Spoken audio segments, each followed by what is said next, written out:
Debate में आपका स्वागत है। आज हम अंकुर वारिकू की किताब डू एपिक शिट से निकले उन 10 प्रमुख सबकों पर चर्चा कर रहे हैं जिनका जिक्र श्रुत सामग्री में है। सवाल यह है कि क्या इन सबकों का निचोड़ मुख्य रूप से कर्म यानी ठोस एक्शन लेने पर है या फिर ये खास मानसिकता बनाने पर ज्यादा जोर देते हैं। मेरा मानना है कि कर्म ही इन सबकों का केंद्र बिंदु है। और मेरा नजरिया इससे थोड़ा अलग है। मेरे विचार में सही मानसिकता ही वो आधार है जिस पर ये सारे सबक प्रभावी ढंग से टिक पाते हैं। देखिए, मेरा तर्क सीधा है। सबक नंबर 7 साफ कहता है, एक्शन लो। विचार कितने भी अच्छे हों, बिना अमल के मतलब बेकार है। फिर सबक 8 है कंसिस्टेंसी यानी निरंतरता, जो लगातार कर्म करने का ही पर्याय है। सबक 2 समय की कीमत समझो, हमें कर्म करने के लिए प्रेरित करता है ताकि वक्त जाया ना हो। यहां तक कि सबक 6 सही लोगों का चुनाव भी हमारे एक्शन और माहौल से जुड़ा है। हाँ, मैं मानता हूं मानसिकता सहायक हो सकती है, पर असली प्रगति तो कर्म से ही आती है। मैं समझ रही हूँ आप एक्शन पर जोर क्यों दे रहे हैं, लेकिन मैं इसे अलग तरह से देखती हूँ। मेरे लिए ये सब मानसिकता से शुरू होता है। पहला सबक है खुद को जानो। ये आत्म जागरूकता है, जो कि आप कह सकते हैं मानसिकता का बिल्कुल मूल है।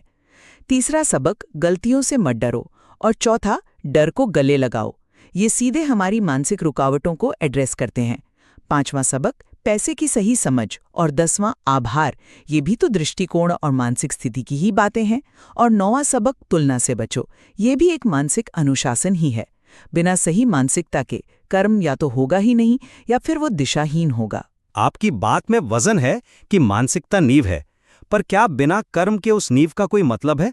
सबक 7 एक्शन लो कितना स्पष्ट है। क्या सिर्फ खुद को जान लेने से यानी सबक 1 से, या डर पर सिर्फ मानसिक जीत पा लेने से सबक 4 से कुछ हासिल होगा जब तक आप असल में कुछ करते नहीं? ज्ञान बिना अमल के अधूरा है। असली बदलाव तो करने से ही आता है, चाहे शुरुआत में थोड़ा डर ही क्यों ना लग रहा हो। हाँ, लेकिन उस कर्म की दिशा क्या होगी, ये भी तो सोचना होगा। अगर कोई डर में एक्शन लेता है, जैसा सबक 4 में डर की बात है, या मान लीजिए असुरक्षा में एक्शन लेता है, जैसा कि अक्सर होता है, तो क्या वो एपिक शिट कर पाएगा? मेरा मानना है कि पहले अंदरूनी स्पष्टता जरूरी है।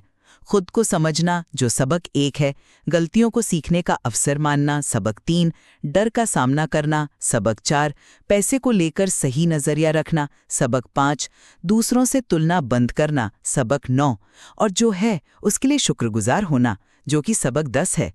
जब ये मानसिक तैयारी होती है, तब लिया गया एक्शन यानी सबक 7 ज्यादा प्रभावी और सही दिशा में होता है, वरना वो सिर्फ भागदौड़ रह जाती है।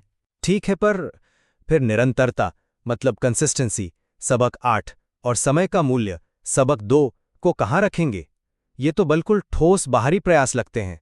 परिणाम चाहिए तो लगातार काम करना होगा और समय बर्बाद नहीं करना होगा।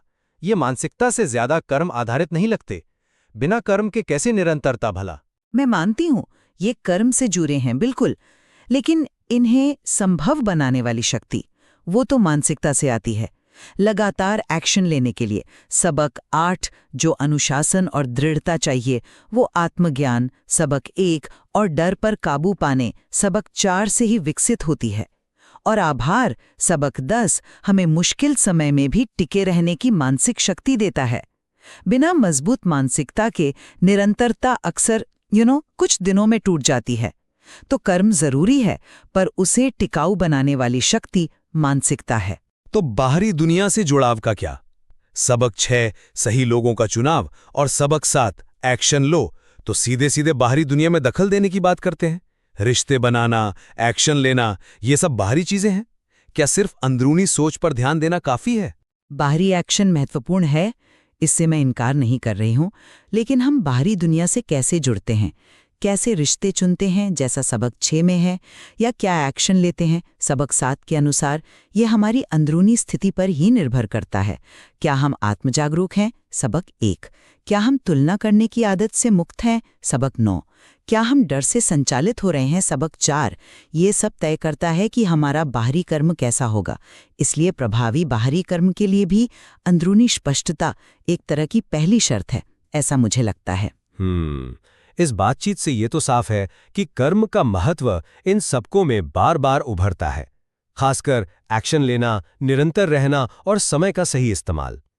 मानसिकता जरूर एक अहम भूमिका निभाती है, एक उत्प्रेरक है, लेकिन अंत में कर्म ही विचारों को हकीकत बनाता है। हाँ, और साथ ही ये भी स्पष्ट हुआ कि एक मजबूत मानसिकता जिसमें आत्मजागरूकता, डर का सामना, आभार और तुलना ना करना शामिल है, वो सार्थक और लंबे समय तक चलने वाले कर्म की बुनियाद है।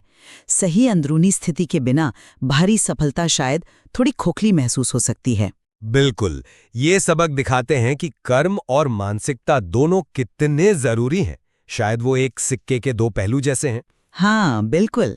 शायद एपिक शिट करने का रास्ता इन दोनों के सही संतुलन में ही है।